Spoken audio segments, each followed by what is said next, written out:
안녕하십니까. 어울림 성형외과 이은호 원장입니다.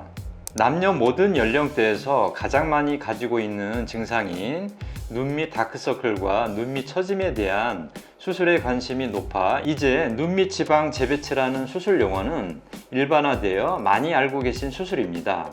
그동안 결막을 통한 지방 재배치와 피부 절개의 하안검 수술에 대한 설명을 드렸고, 인디안 주름 없애는 트리플 리프팅에 대해 설명을 드렸습니다.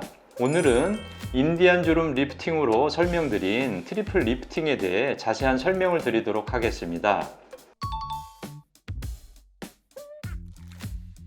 첫 번째, 중안면 부위는 눈 밑 눈물꼬랑에서부터 팔자주름까지 사이의 악광대를 말합니다.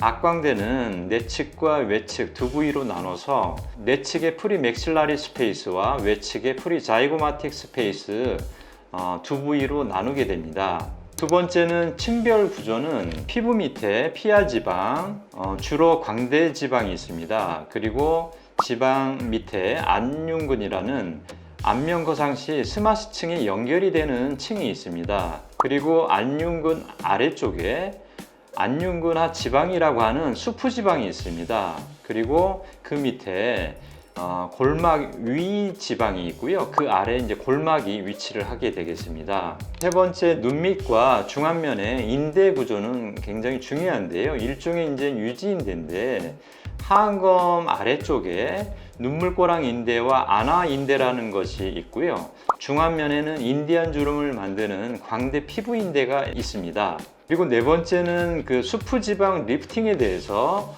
잠깐 설명드리겠는데요. 수프지방이 안륜근이 탄력 저하로 처지고 동시에 중력의 영향으로 안륜근 아래 지방, 즉 수프가 처지는데요. 눈밑 꼬랑이 깊어지고 중안면이 처지면서 인디안 주름, 고랑이 깊어지는 원인이 되므로 수프지방 리프팅이 요즘 많이 시행되고 있습니다. 그러므로 하안검 수술 시 함께 수프지방 리프팅을 해야만 합니다. 그리고 다섯 번째는 중안면의 지방 구조가 중요한데요. 피하지방은 광대지방과 팔자지방이 있고, 그 아래층에 심부지방이라고 깊은 지방이 있습니다. 심부지방보다 피하지방이 더 중요한데요. 나이 들면서 처지면서 두 지방이 광대 피부 인대에 의해서 나눠지면서 인디안 주름이 생기기 때문입니다. 네, 중안면 거상 수술은 하안검 피부를 절개를 통해 하안검의 프리셉탈 스페이스를 열고 눈물꼬랑 아래 악광대 부위의 수프를 박리한 후에 광대 피부 인대를 제거하고 팔자지방까지를 박리를 합니다. 박리한 후에는 눈밑 지방 재배치를 완성한 뒤에 중안면의 팔자지방, 수프를 차례대로 거상하고 안륜근과 광대지방을 눈밑 외안각 쪽으로 거상 후 고정하는 수술입니다. 중안면 거상은 대체로 두 가지 방법으로 설명을 드릴 수 있는데요. 중안면의 층을 어느 층에서 당기고 어느 방향으로 당기는가에 따라 차이점이 있습니다. 첫 번째 방법은 하안검 수술 절개를 통해 거상하는 방법인데요. 하안검 절개를 통해서 골막 위 박리, 즉 골막 위 지방과 스프지방 사이로 박리하여 팔자지방 아래까지 박리한 후에 거상하는 방법입니다. 거상을 하는 그 방향은 직상방으로 거상을 하게 되고요. 그러므로 장점은 광대의 크기가 커지지 않고 악광대만 볼륨이 생기게 됩니다. 그래서 인디안 주름을 없애기 위한 이 수술 방법입니다. 두 번째는 하안검 절개와 측두부 절개를 통해서 거상하는 방법인데요. 하안검 절개를 통해서 골막 하 박리를 먼저 하고 측두부에서 절개를 해서 골막 아래 박리를 통해서 측두부 방향, 상 외측 방향으로 당기게 되는데요. 이때는 엔도타인이란 장치를 이용해서 당겨서 고정하는 그런 방법입니다. 이 수술의 단점은 광대가 커지는 효과가 있게 되고요. 인디안 주름이 수술 후에 남게 됩니다. 그래서 저희 어울림 성형외과에서는 골막 상박리와 이 인디안 주름을 없애기 위한 중안면 거상 수술을 시행하게 됩니다. 이 수술 방법의 장점은 붓기가 적고 회복 기간이 짧다는 것입니다. 인디안 주름으로 악광대가 평평하지 않고 굴곡이 있거나 전에 지방 이식 등을 한 이후에 울퉁불퉁한 표면으로 부작용이 있는 경우에 이를 해결하는 데도 유용한 수술 방법입니다.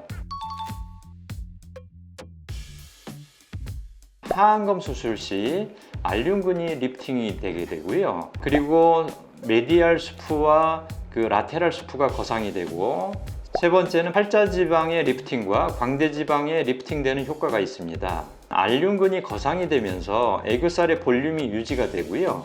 수프가 거상이 되어 눈 밑 꼬랑 부위에 볼륨이 채워지고, 팔자지방이 거상이 되면서 인디안 주름이 개선이 되고 팔자주름이 펴지는 효과가 있습니다.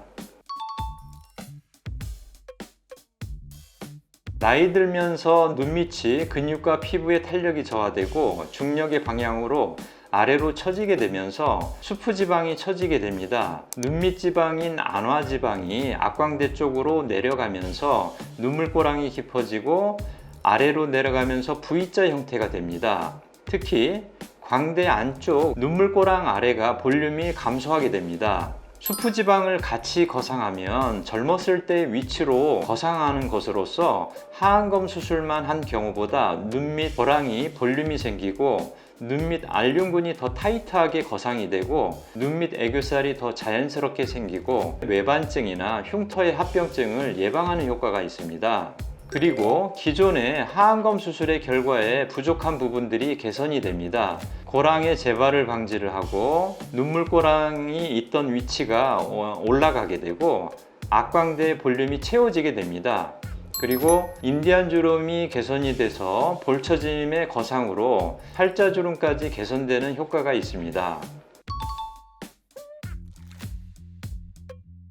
하안검 재수술이 필요한 수술 후에 나타나는 증상들은요, 첫 번째는 애교살이 없어지고 외반 증상이 나타나면서 인상이 사나워졌다고 이렇게 말씀을 하십니다. 지방과 눈물꼬랑이 재발을 했고요. 피부의 탄력 저하로 늘어지고 주름이 이제 생기는 증상을 갖고 오시고요. 피부가 모자라 재수술 시 외반증의 합병증의 두려움 때문에 재수술을 주저하시는 경우들이 있습니다. 하안검 재수술 시 피부가 모자란 경우 모든 합병증의 원인이 되는데요. 하안검 재수술 시 중안면 거상 수술을 같이 하게 되면 악광대의 전체 거상으로 알륜근과 피부가 여유분이 생기게 되어 애교살도 보존이 되고 외반증도 교정 가능하게 됩니다. 그 외에 눈 밑에 이물질 주사나 지방 이식 등으로 인해서 울퉁불퉁한 증상도 해결할 수 있게 됩니다. 이때 같이 시행하면 좋은 수술이 외안각 고정 수술인데요. 이 외안각 고정 수술을 병행하면 외반증의 합병증을 방지하고 눈 밑을 더 팽팽하게 하는 효과를 낼 수 있습니다. 회복 기간은 하안검 수술 시 절개를 이용하여 절개가 더 늘어나지 않고 추가적으로 많은 시간이 필요한 수술이 아닙니다. 그렇기 때문에 하안검 수술 회복 시간에 더해서 회복 기간이 더 늘어나지 않습니다. 그리고 부작용은 신경혈관 구조의 안전한 부위를 박리하는 수술이므로 안전한 수술입니다. 수술 후 주의사항은 회복 기간 동안 입을 크게 벌리는 것을 조심하시고요. 세안 시 피부가 당겨지거나 밀리지 않게 조심하셔서 하시면 됩니다. 안면 거상 수술 시 스마스 박리 시 악광대 부위, 프리자이고마틱 스페이스를 박리하나 코 옆쪽에 팔자주름 윗부분인 프리맥실라리 스페이스는 박리를 하지 않습니다. 그리고 안면 거상 수술을 할 때 스마스를 거상하는 방향은 직상방이 아니고 귀 앞 측두부 쪽입니다. 그러므로 안면 거상 수술 시 악광대 내측 중안면은 거상하지 못하게 됩니다. 그리고 직상방으로 거상하지 못하므로 인디안 주름도 일부 완화하는 데나 100% 개선하기는 어렵습니다. 인디안 주름 일부와 눈 밑 고랑, 코 옆에 기족 부위의 팔자지방이나 팔자주름은 해결이 되지 않습니다. 그러므로 중안면의 증상이 있는 경우는 안면 거상 수술 시 중안면 거상 수술을 같이 하시는 게 좋습니다. 오늘은 그 중안면 거상 수술의 여러 가지 장점과 수술 방법에 대해 설명을 드렸습니다. 감사합니다.